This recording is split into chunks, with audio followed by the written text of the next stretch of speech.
नमस्कार दोस्तों, जी के धार्मिक कथा यूट्यूब चैनल के माध्यम से आज हम आपको भाग्य और भक्ति का वर्णन सुनाने जा रहे हैं। वह किस प्रकार है तो सुनिए। एक समय की बात है, महात्मा जगन्नाथ दास जी ने पूरी यात्रा की। उन दिनों आजकल की सी सवारियां का प्रबंध नहीं था। वह वृद्ध थे। किसी तरह गिरते पड़ते चलते फिरते किसी तरह वह पुरी पहुँचे। जलवायु बदला, मौसम भोजन का भी ठीक प्रबंध नहीं हो सका। अजीर्ण रोग ने आग घेरा। जहाँ तक हो सका सावधानी करते रहे, पर साधु का कौन ठौर ठिकाना।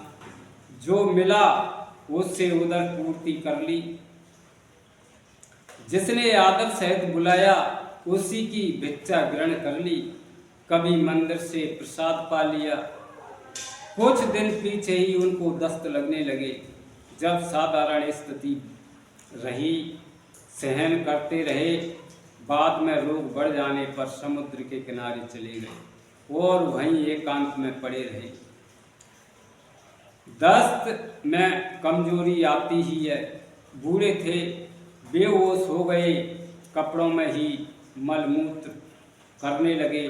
मक्खियाँ भिनकने लगी। जो आता दूर से ही देखकर लौट जाता।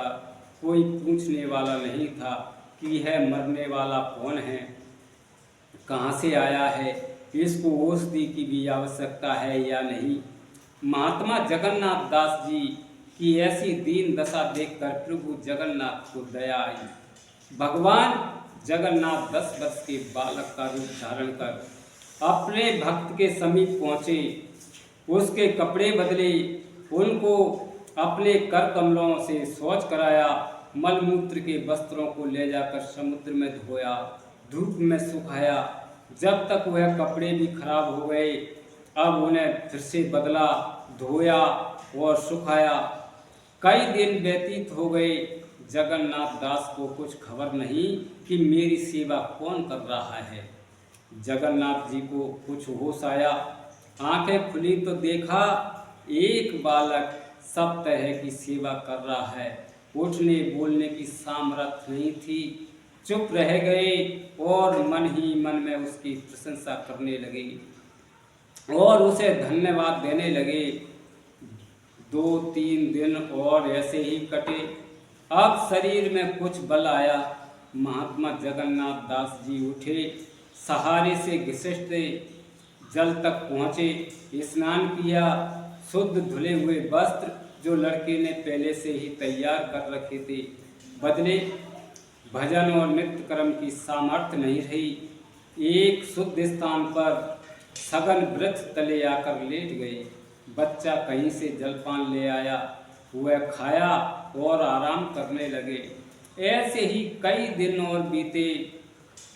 अब जगन्नाथ जी का स्वास्थ्य ठीक हो चला। वह चलने फिरने लगे। दस्त बंद हैं, भूख भी लगने लगी, कुछ खा भी लेते हैं, पर अभी पूरे निरोग नहीं हुए। निर्बलता काफ़ी बाकी है, लेकिन संध्या नियम उनका शुरू हो गया। प्रातःकाल का समय था। भक्त जी स्नान कर पूजा करने बैठे थे। ध्यान में डूब गए। मस्ती छा गई। तन बदन भूल गए। सुध बुध जाती रही। उस दशा में बालक के शरीर में उनको भगवान के रूप में दर्शन हुए। महात्मा जगन्नाथ जी घबरा गए, आंख खोल दी, रोने लगे और जल्दी से उठकर अपने सेवक बालक के चरणों में लौट गए। जगन्नाथ दास जी क्षमा याचना करने लगे, तरह तरह की विनती करने लगे। प्रभु, इस अधम के लिए आपने इतना कष्ट उठाया, माता की तरह मलमूत्र साफ किए, इस पापी को मर जाने देते, इस अपराधी को दुख झेलने देते।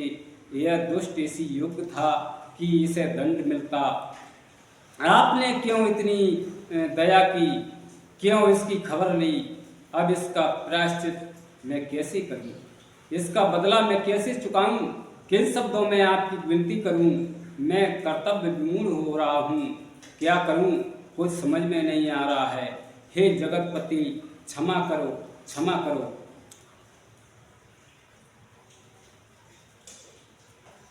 का मुख से विनती करूं, लाज आवत है मोए।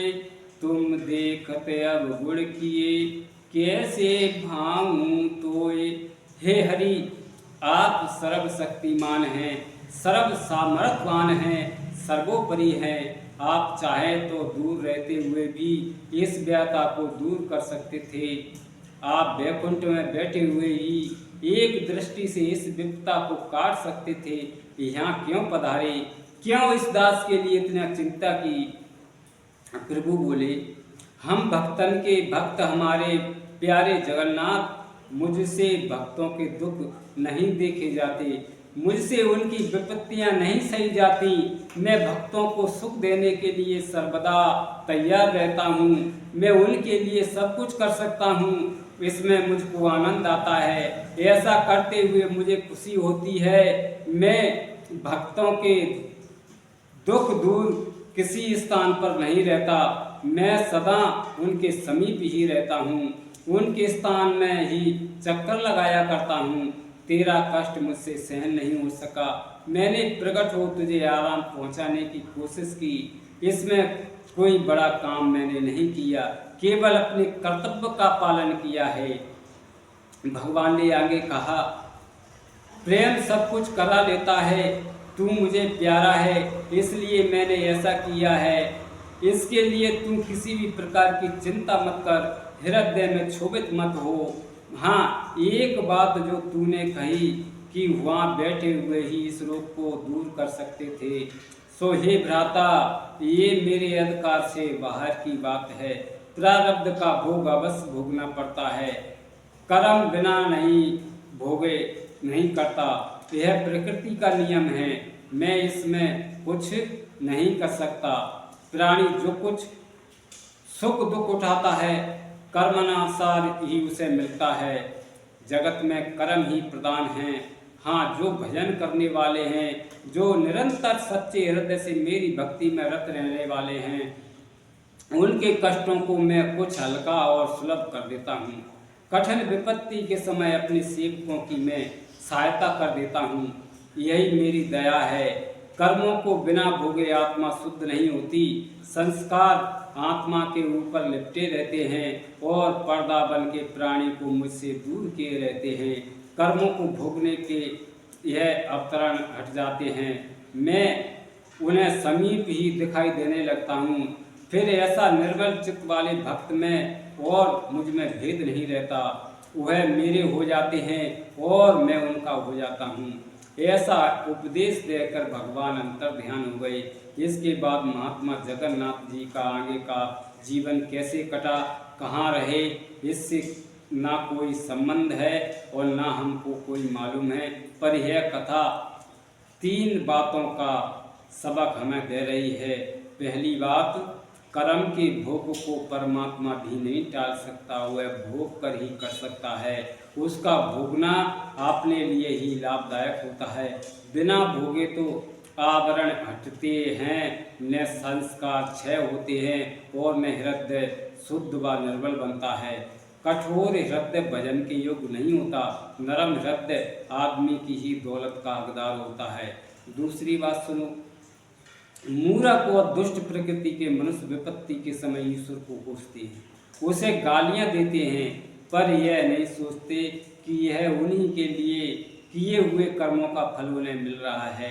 इसमें ईश्वर का क्या अपराध है कि उसके सिर दोष मरते हैं। ईश्वर तो तुम्हें सुख में रहना चाहता है, परंतु तुमने अपने आप अपने लिए कूदा खुदा और उसमें गिर पड़े। इसमें दूसरे को दोष क्यों देते हो? अपनी मूर्खता पर पछताओ, आगे उसे दूर करने का प्रयत्न करो। सदाचारी जीवन बनाओ, सत्कर्मी बनो, निषेध कर्मों को त्याग दो, राग द्वेष को दूर हटाकर सबके साथ प्रेम का बर्ताव करो। फिर देखो तुम सुखी रहते हो या नहीं। अब तीसरी बात, ऐसी कई बातें तार्किक कहने लगते हैं कि जब कर्म का फल ही हमें भोगना ही है तो भजन से क्या लाभ। क्यों भजन और पूजा में समय नष्ट करें, वृथा क्यों परिश्रम उठाएं, ईश्वर हमें क्या देगा, हम जैसा करेंगे वैसा भोगेंगे। इसका समाधान में इस कथा में हुआ है, वह यह है कि भोग तो आएगा और वह भोगने से ही कटेगा, पर जो भजन करने वाले हैं, भगवान के सच्चे भक्तों में हैं और साथ ही शुद्ध चरित्र और कोमल स्वभाव है, उन्हें कठिन विपत्ति के समय एक गुप्त सहायता ऐसी मिलती है जिससे वह कष्ट तीव्र और भारी न रह के सूक्ष्म और हल्का हो जाता है। उस मनुष्य के अंदर ऐसी शक्ति का संचालन रहता है जो उसे शांत और प्रसन्न रहती है। इस आनंद में कठिनाई आती है और चली जाती है, उसे कोई विशेष अनुभव भी नहीं हो पाता। बस इतना ही भजन का प्रताप है और भजन करने वालों और साधारण लोगों में यही भेद है। जय श्री राधे, जय श्री कृष्ण, जय हो जगन्नाथ प्रभु।